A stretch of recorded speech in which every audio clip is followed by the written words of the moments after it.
Hello. Today I am doing a single book review of Immortal North by Tom Stewart. This is a fiction novel from 2021 from Lucky Dollar Media. So I received this book from the author in exchange for a fair review, so thank you very much. I was blown away by this book. So it's a novel that is as heartbreaking as it is immersive. It's this visceral, raw novel that will sit with you for a very long time. As I said, this book blew me away. I love survivalism stories, and I love novels about northern Canada. If you're not aware, the north is filled with immense trees, thick foliage, lakes, harsh weather, and numerous wildlife. The show alone, which I also love and have been writing reviews for on the website, is very comparable, as this novel also features people living on their own, off the grid, hunting, foraging, and in this case, farming a little bit as well. So what is this particular novel about? He's known as the Trapper, and his family has a long history in these isolated woods. Now it's just him and the boy, and he'll raise him in the world he knows, the forest, where threats take recognizable forms. Harsh weather, peak predators, the encroachment of civilization at odds with their lifestyle. But for those lands and mines with an unsettled past, other dangers may lurk in the woods where father and son hunt the timber. One fateful day, their woodland life is violently broken. Shouldn't those guilty of such injustice be held to account? Though at times gritty and even violent, there is a raw grace in these pages like veins of gold running through black quartz. This book is achingly beautiful.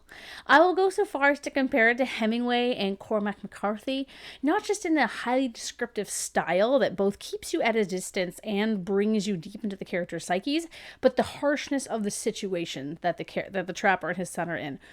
While it's not a book that's gory, or I would even say it's that violent, it's a book fraught with tension from the opening lines. You read the entire thing with your heart in your throat.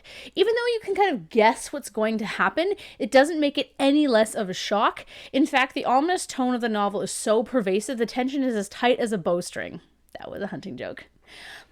So I rarely cry in novels. I cried twice in this novel. Not just like I had like tears running down my cheeks for like a few minutes. I was like, oh my God.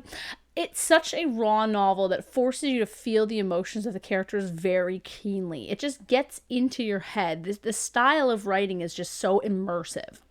It also has so much detail into surviving off the grid. The trapper and the boy, they don't have names, which reminded me a lot of The Road. It also shares the same kind of bleakness of tone. Spend the first 3/4 of the novel just like living in the wilderness. We're just kind of witness to kind of their lifestyle and how they go about things. This is interspersed with memories the trapper has of his deceased wife and of his experiences growing up. As such, it falls into a semi-stream of consciousness now while also remaining firmly rooted in the wilderness. You intimately understand what their life is like, both the challenges and the rewards. There's lots of descriptions of hunting and animals being field dressed, so if you don't like that kind of thing, I don't recommend you read this. There's also some arguments about the positive aspects of ethical hunting, which I am totally on board with. It also breaches the topic of toxic masculinity in hunting, which I thought was excellent. I don't want to say too much more about the book itself because it's such a fascinating, well-written, amazing story. If I gave stars on this channel, I would give it 5 out of 5 stars. It pretty much blew me away. It's just so deep. It's honestly the closest thing I've read to Hemingway in a modern novel. I absolutely loved it. It's an amazing piece of literature, and I can't thank the publisher author enough for the gratis copy. And that ending, oh my God. I highly recommend it to anyone who has an interest in survivalism, stories of isolation, likes to have their heart shattered into a billion pieces, and those who have love in their heart for the North.